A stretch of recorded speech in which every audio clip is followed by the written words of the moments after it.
Perhatikan media gambar di samping. Perhatikan media gambar di samping.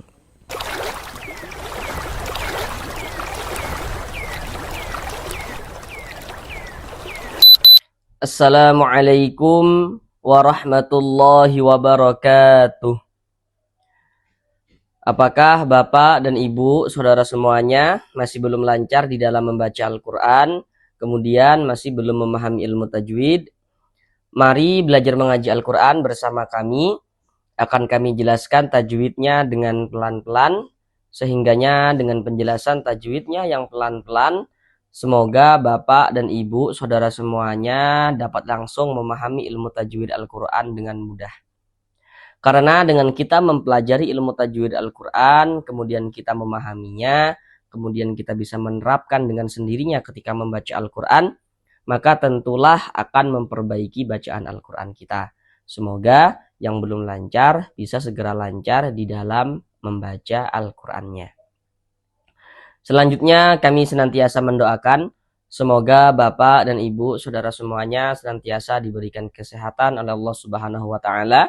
Semoga dipermudah segala urusan-urusannya, semoga dikabulkan segala hajat-hajatnya, dan semoga senantiasa dilancarkan rezekinya oleh Allah Subhanahu wa Ta'ala.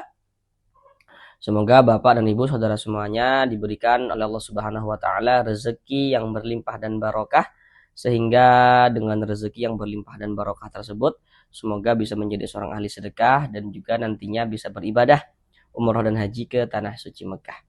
Amin, amin, ya rabbal alamin. Baik, mari kita mulai belajar mengaji Al-Qurannya. Kita lanjutkan kembali belajar mengaji Al-Quran dengan penjelasan tajwidnya yang pelan-pelan. Sekarang kita masih melanjutkan kembali pada surah Ali Imran ayat yang ke-28. Karena kemarin pada surah Ali Imran ayat yang ke-28 ini kita bagi menjadi beberapa bagian supaya durasi videonya tidak terlalu lama. Karena di sini kami berusaha menjelaskan ilmu tajwidnya itu dengan pelan-pelan, harapannya semoga dapat langsung bisa dipahami dengan mudah, supaya dapat langsung bisa memperbaiki bacaan Al-Quran daripada Bapak dan Ibu saudara semuanya. Sekarang ini kita masuk pada bagian yang kedua daripada surah Ali Imran ayat yang ke-28 ini. Pada bagian yang kedua ini kita akan belajar dari sini, ya, dari sini sampai bawah sini. Jadi dari sini sampai sini. Sekarang mari kita baca bersama-sama terlebih dahulu dengan pelan-pelan.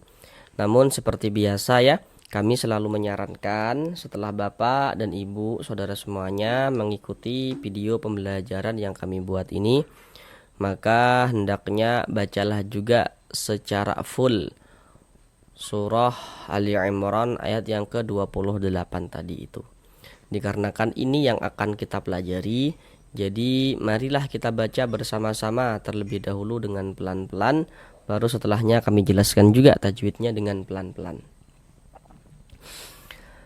A'udzu billahi minasy syaithanir rajim. Bismillahirrahmanirrahim. Wa man yaf'al dzalika falaysa minallahi fi syai'in illa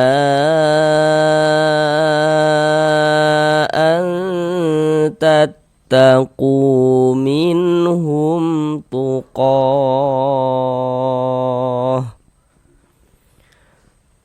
Sekarang mari sama-sama kita pelajari tajwidnya dengan pelan-pelan.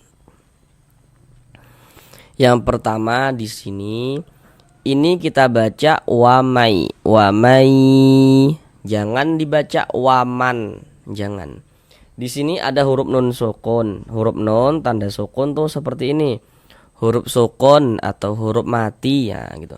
Jadi huruf sukun dengan huruf mati itu maksudnya sama saja. Tandanya tuh seperti ini ya nih.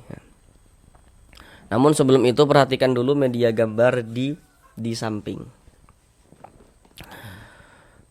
Di situ ada nun sukun atau tanwin ya. Jadi begini, supaya kita bisa mudah untuk menguasai hukum nun sukun atau tanwin begitu.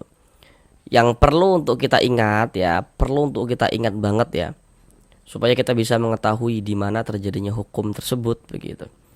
Jadi kalau ada nun sukun, membaca Al-Qur'an kita ya, membaca Al-Qur'an. Setiap bertemu dengan huruf nun sukun, ingat setiap bertemu dengan huruf nun sukun atau setiap bertemu dengan salah satu harokat tanwin atau tanda baca tanwin, maka di situ akan terjadi hukum tajwid. Jadi di mana ada nun sukun atau di mana ada tanwin, maka di situ terjadi hukum tajwid. Dan seperti yang kita lihat, harokat tanwin atau tanda baca tanwin itu bentuknya ada 3. Nomor 1 itu baris 2 miring di atas huruf, nanti letaknya namanya adalah harokat fathatain atau tanwin fathah. Nah, nanti ada baris 2 letaknya tapi dia di bawah huruf, namanya adalah kasrotain atau tanwin kasroh. Dan yang nomor 3 itu namanya dhammatain atau tanwin dhammah. Jadi membaca Al-Qur'an kita, di mana ada nun sukun atau di mana ada tanwin, maka di situ akan terjadi hukum tajwid. Untuk menentukan hukum tajwidnya itu perhatikan huruf setelahnya. Jadi setelah huruf nun sukun atau setelah tanwin itu ada huruf apa begitu. Setelah nun sukun atau setelah tanwin itu ada huruf apa. Ketahui hurufnya, maka kita bisa menentukan hukum tajwidnya begitu. Contohnya tuh seperti ini nih. Ini ada nun sukun kan di sini, maka berarti di sini terjadilah hukum tajwid karena ada nun sukun nih. Untuk menentukan hukum tajwidnya bagaimana? Perhatikan huruf setelahnya. Setelah nun sukun nih perhatikan. Kalau setelah itu untuk lebih mudah mengingat ya, maka yang berposisi sebelah kiri kita.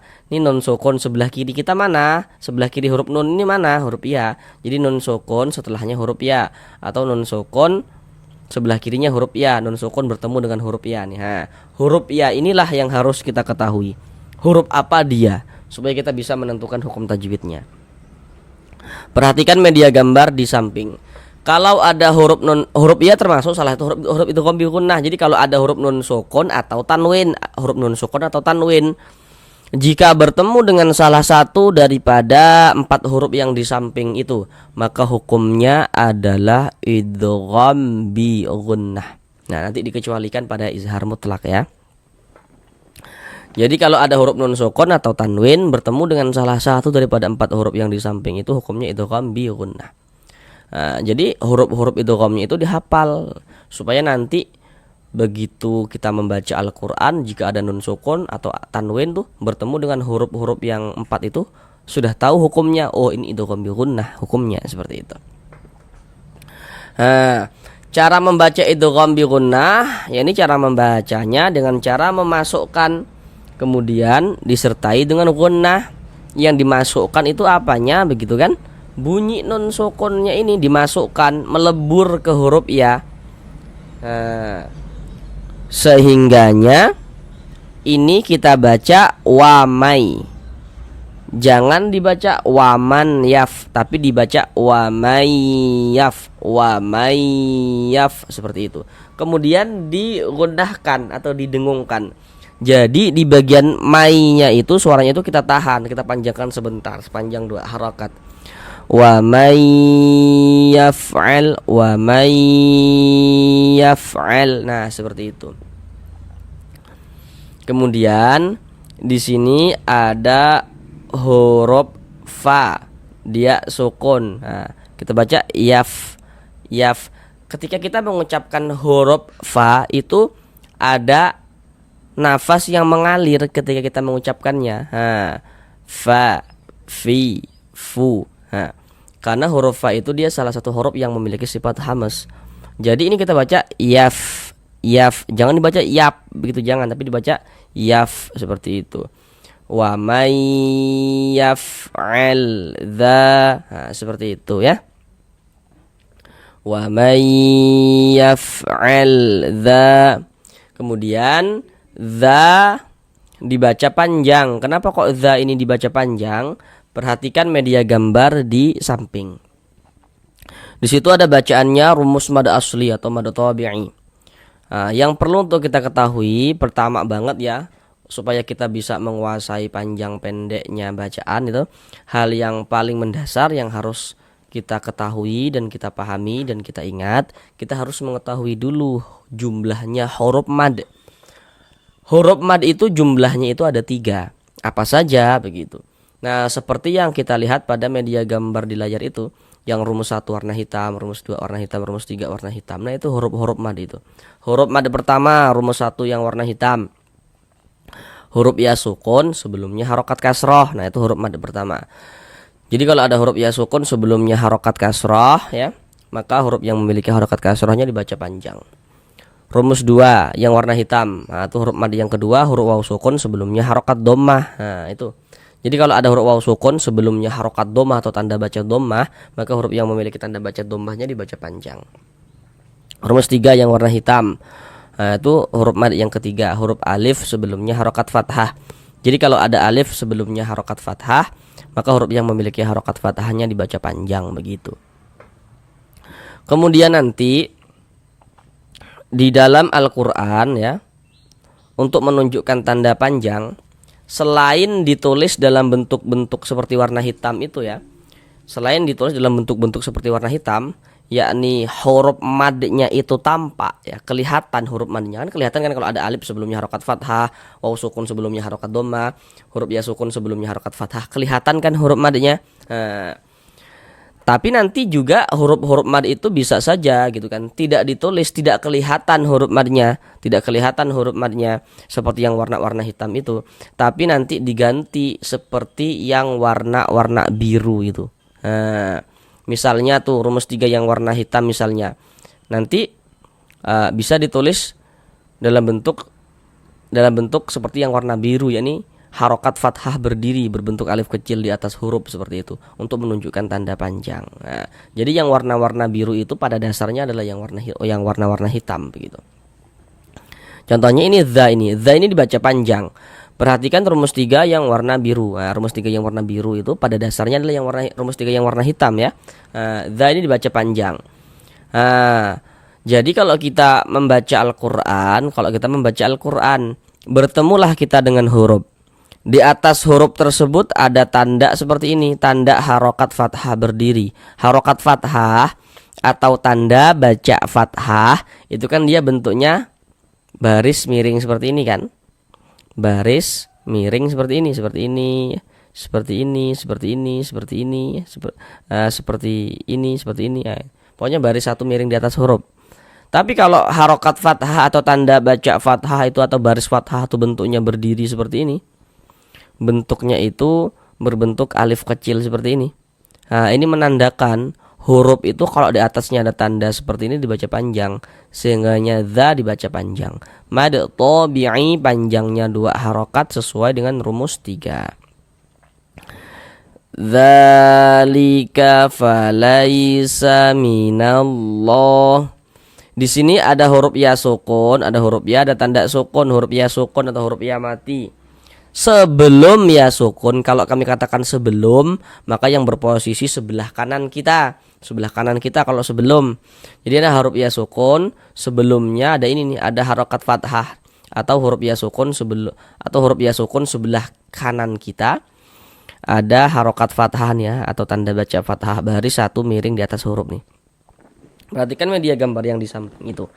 Huruf lin itu kan ada 2. Perhatikan yang di kotak nomor 2. Nah, kotak nomor 2 di situ dapat kita lihat ya, kalau ada huruf ya sukun sebelumnya harokat fathah maka dia huruf lin.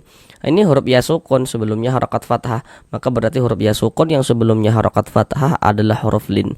Maka kita baca lunak lembut ya. Falaisa minallah. Ini kita baca minallah. Jangan kita baca minallah, jangan. Mengapa kok lafaz Allah ini kok ditebalkan begitu, kok dibaca minallah, kok tidak dibaca minallah seperti itu ya. Bagaimana cara kita menentukannya begitu? Jadi begini. Kalau kita membaca Al-Qur'an, bertemulah kita dengan lafaz Allah. Lafaz Allah nih. Jika sebelum lafaz Allah ya, sebelum atau sebelah kanan. Jika sebelum lafaz Allah atau sebelah kanan lafaz Allah ya, ada harokat fathah nih, baris satu di atas huruf ini harokat fathah namanya, atau tanda baca fathah. Nah, jadi kalau ada lafaz Allah sebelumnya ada harokat fathah atau harokat dhammah, jadi yang dapat menebalkan lafaz Allah itu ada dua bentuk tanda baca, yakni pertama ini nih harokat fathah dapat menebalkan lafaz Allah. Yang kedua harokat dhammah, bentuknya harokat dhammah tuh seperti ini nih. Nah, seperti ini ya, seperti ini nih. Misalnya nih kita bertemu lafaz Allah misalnya. Sebelum lafaz Allah di sininya misalnya ada harokat dhammah, maka lafaz Allahnya juga dibaca tebal. Huruf lam yang di tengah nih, huruf lam jalalahnya itu kita baca tebal. Nah, ini huruf lam yang di tengah nih, huruf lamnya lafaz Allahnya. Sehingga ini kita baca minallah. Ingat ya, kalau ada lafaz Allah sebelumnya ada harokat fathah atau harokat dhammah, maka lafaz Allah dibaca tebal, dibaca tafkhim. Nah, tebalkan. Minallahi fi. Di sini ada huruf alif lam, setelahnya huruf lam. Jadi kalau ada huruf alif lam yang letaknya dia itu jejer, maka di situ nanti dia akan terjadi hukum tuh. Kalau tidak alif lam syamsiyah ya alif lam qamariyah, seperti itu. Nah, perhatikan ini huruf alif lam setelahnya huruf lam. Nah, huruf lam ini huruf apa? Huruf syamsiyah atau huruf qamariyah, seperti itu. Nah, perhatikan media gambar di samping. Kalau ada huruf alif lam setelahnya bertemu dengan salah satu daripada 14 huruf yang di samping itu, maka hukumnya adalah alif lam syamsiyah. Coba perhatikan, huruf lam termasuk kumpulan daripada 14 huruf yang huruf syamsiyah yang di samping itu kan, huruf lam termasuk kumpulan daripada 14 huruf yang di samping itu kan.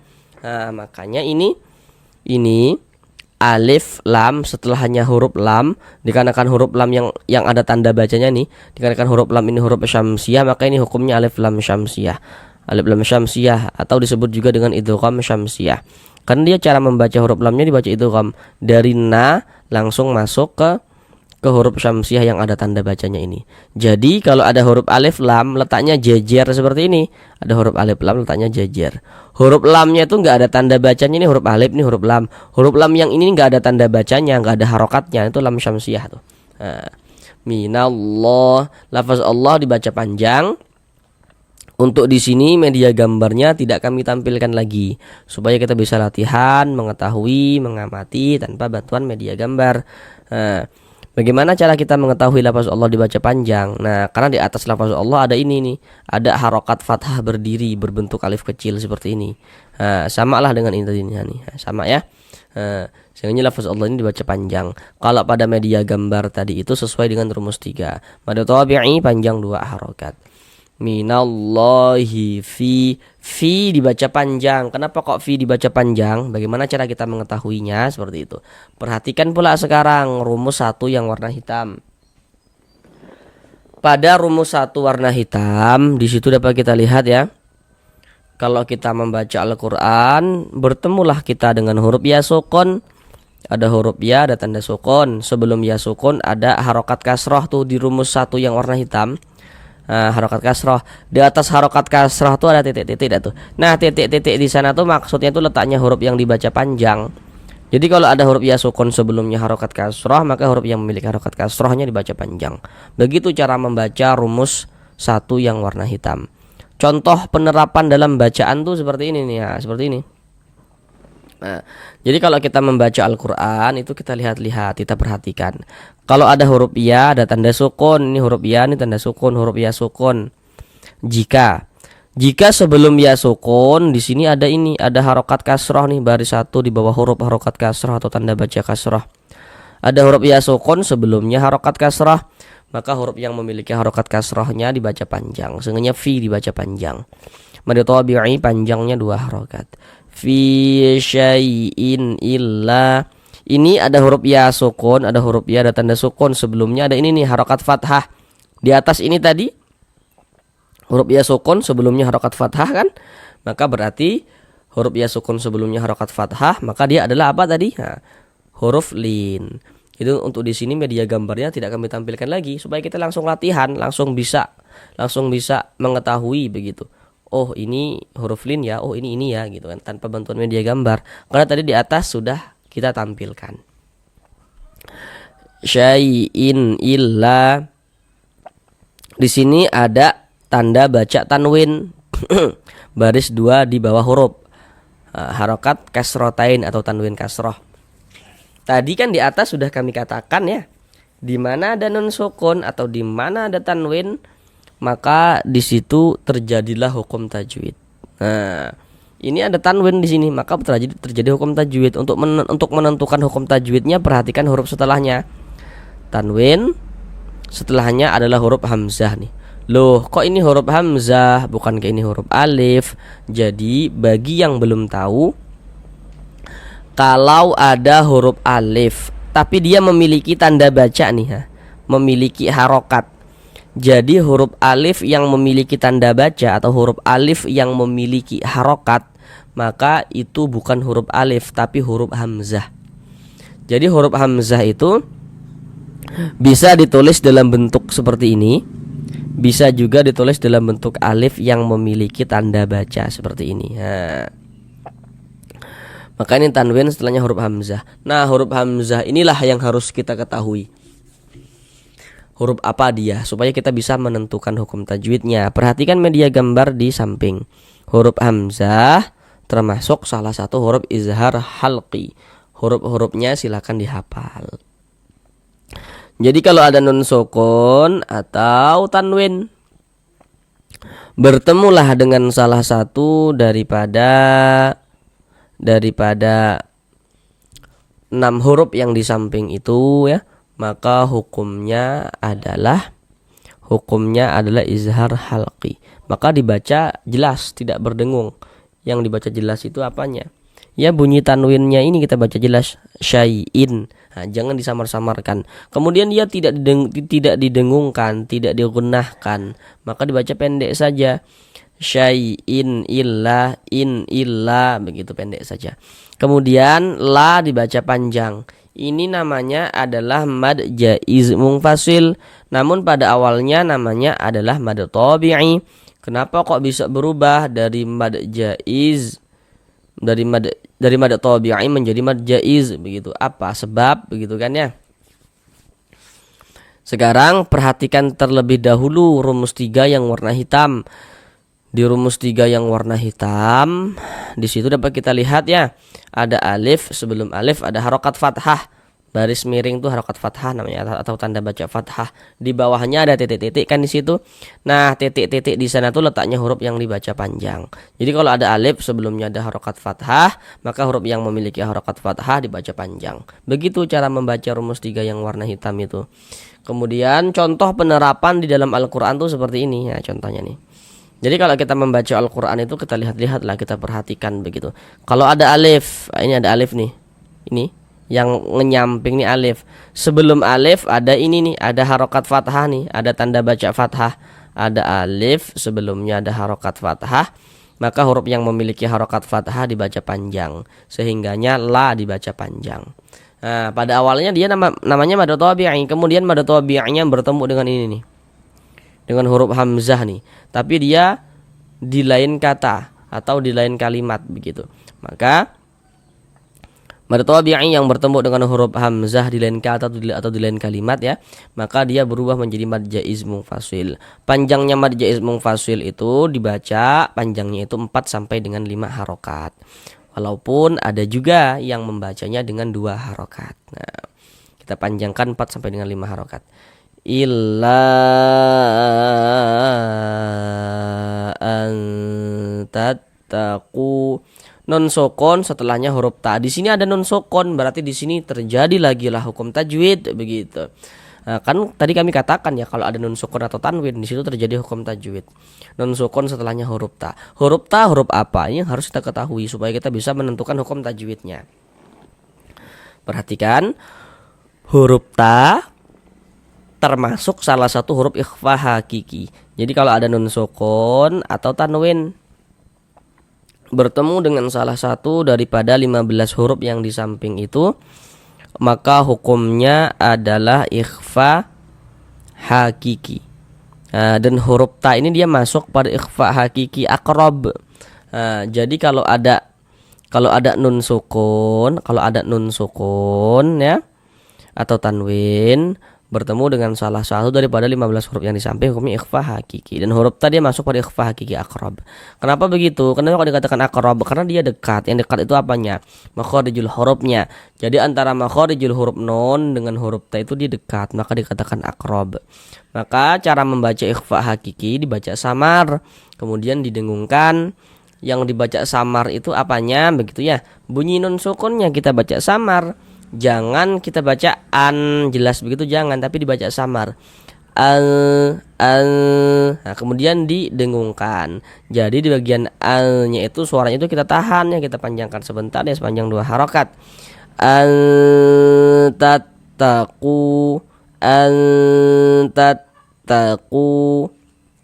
ku dibaca panjang. Kenapa kok ku dibaca panjang? Nah, perhatikan rumus 2 yang warna hitam. Di rumus 2 warna hitam dapat kita lihat di situ ya, pada media gambar tuh ada huruf waw sukun atau waw mati, sebelumnya harokat dhammah. Di bawah harokat dhammah ada titik-titik. Jadi maksudnya cara membacanya tuh, kalau ada huruf waw sukun sebelumnya harokat dhammah, maka huruf yang memiliki harokat dhammahnya dibaca panjang. Begitu. Contoh bacaan di dalam Al-Qur'an tuh seperti ini. Jadi kalau kita membaca Al-Quran ya kita lihat-lihat, kita perhatikan. Kalau ada huruf waw sukun, ada huruf waw, ada tanda sukun. Sebelum waw sukun ada harokat dhammah, maka huruf yang memiliki harokat dhammah ini dibaca panjang. Ada waw sukun sebelumnya harokat dhammah, maka huruf yang memiliki harokat dhammah dibaca panjang. Sehingganya ku dibaca panjang. Mad tabi'i panjang 2 harokat sesuai dengan rumus 2 yang warna hitam. Tattaqu minhum, nun sukun setelahnya adalah huruf H. Terjadilah lagi hukum tajwid, huruf H ini huruf apa begitu. Kalau tadi sudah diapal huruf-hurufnya, pasti sudah tahu nih huruf H ini huruf apa. Perhatikan lagi media gambar di samping, huruf H termasuk huruf izhar halqi. Maka nun sukun bertemu dengan huruf H hukumnya adalah izhar halqi. Maka nun sukunnya dibaca jelas. Minhum, tidak didengungkan, baca pendek saja. Jangan dibaca min dipanjangkan gitu, jangan, salah, pendek saja. Minhum tuqoh. Mim sukun setelahnya adalah huruf ta. Mim sukun setelahnya huruf ta. Kalau kita membaca Al-Quran, setiap bertemu dengan huruf mim sukun, di situ pun akan terjadi hukum tajwid begitu. Perhatikan media gambar di samping. Akan tetapi hukum mim sukun itu dia hanya ada 3, lebih ringkas. Dengan bapak dan ibu menguasai media gambar di samping itu, artinya bapak dan ibu sudah menguasai secara keseluruhan tentang hukum mim sukun begitu. Pertama, rumus 1, kotak nomor 1, kotak nomor 1 yang kotak nomor 1 itu ya, dapat kita lihat ya. Kalau ada mim sukun setelahnya huruf ba, hukumnya adalah ikhfa syafawi. Kotak nomor 2, kalau ada mim sukun bertemu dengan huruf mim sukun setelahnya huruf mim, hukumnya adalah idgham mimi. Sekarang perhatikan yang di nomor 3 itu. Di situ ada bacaannya, ada izhar syafawi. Coba baca keterangannya itu. Jika ada mim sukun ya, jika ada mim sukun tidak bertemu dengan huruf ba, tidak bertemu juga dengan huruf mim, maka hukumnya adalah izhar syafawi. Jadi kalau ada mim sukun, setelah mim sukun itu bukan huruf ba, juga bukanlah huruf mim, maka hukumnya adalah izhar syafawi. Contoh seperti ini nih. Ini mim sukun, setelahnya di sini huruf apa ini? huruf ta kan di sini. Di sininya huruf ta, bukan huruf ba, juga bukan huruf mim. Maka hukumnya berarti izhar syafawi. Jadi mim sukun atau mim mati itu bertemu dengan huruf apapun kecuali mim dan ba, maka semua hukumnya izhar syafawi. Maka dibaca jelas, tak berdengung, baca pendek saja. Minhum tuqoh, begitu. Qoh dibaca panjang. Ini namanya adalah mad arid li sukun. Namun pada awalnya namanya adalah mad tabi'i, begitu. Kenapa kok dari mad tabi'i bisa menjadi mad arid li sukun, begitu. Untuk di sini media gambar tidak kami tampilkan lagi karena pasti sudah tahu kenapa kok ko dibaca panjang. Nah, karena di atas huruf ko ada tanda ini nih.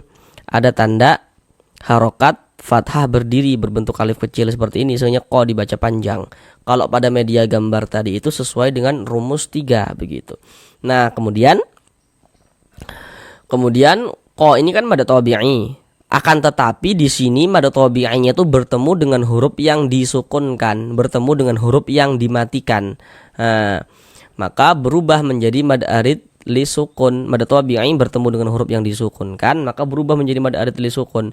Kalau mad arid li sukun itu panjangnya itu boleh dibaca dengan 2 harokat atau 4 harokat atau 6 harokat. Yang terpenting konsisten dalam sekali bacaan. Maksudnya konsisten itu kita harus memilih nih.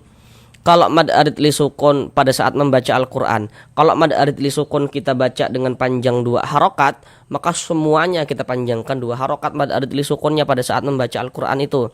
Kalau kita panjangkan 4 harokat, semuanya kita panjangkan 4 harokat, begitu. Tidak boleh selang-seling, harus sama antara atas dan bawah panjangnya mad arid li sukunnya, begitu. Huruf yang kita sukunkan mana? Ini huruf ta marbutoh ini. Ini kalau kita berhenti berwakaf di huruf ta marbutoh kita baca tuqoh. Jangan dibaca tuqot. Jangan. Nah, mengapa begitu? Ini namanya huruf ta marbutoh. Ciri-cirinya huruf ta marbutoh itu di atasnya huruf ta, di bawahnya huruf ha. Dan kaedahnya itu cara membaca huruf ta marbutoh, kalau dia diwakafkan ya, kalau dia berwakaf, kalau kita berhenti di huruf ta marbutoh, maka dia menjadi huruf ha. Huruf ha yang dibaca kalau kita berhenti di sini, maka ini kita baca tuqoh. Tapi kalau kita tidak berhenti di huruf ta marbutoh, tidak berhenti di sini, maka huruf ta yang berfungsi, misalnya kita baca tuqotan dan seterusnya kita baca, begitu ya. Maka huruf ta yang dibaca. Tapi kalau kita berhenti di huruf ta marbutoh ini, maka yang dibaca adalah huruf ha. Seperti itu. Sehingga ini kita baca tuqoh. Kemudian di sini ada tanda waqaf, bentuknya itu qaf dengan lam yang bermakna al-waqfu aula. Jadi maksudnya itu berwakaf lebih utama. Jadi kalau menemukan tanda wakaf seperti ini, maka yang lebih utamanya itu kita berwakaf dulu, kita berhenti dulu, kita ambil napas baru lanjutkan lagi bacanya. Itu lebih utama. Nah, sekarang mari kita ulang bersama-sama sekali lagi dari awal. Wa man yaf'al dzalika falaysa minallahi fi syai'in illa an tattaqu minhum tuqah.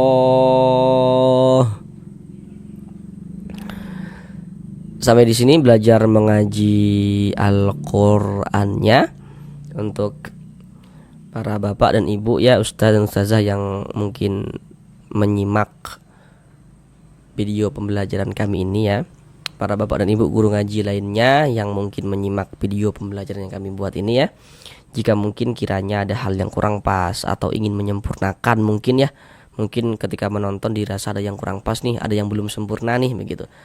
Ingin menyempurnakan lagi nih, begitu ya, atau ingin saran-sarannya gitu ya. Nah, silakan tulis saja di kolom komentar di bawah agar dapat langsung bisa dibaca dengan yang belajar. Kami mengajak mari kita sama-sama bantu saudara-saudara kita yang belum lancar membaca Al-Qur'an agar bisa segera lancar, agar dapat memahami ilmu tajwid Al-Qur'an dengan mudah, begitu. Terima kasih. Assalamualaikum warahmatullahi wabarakatuh.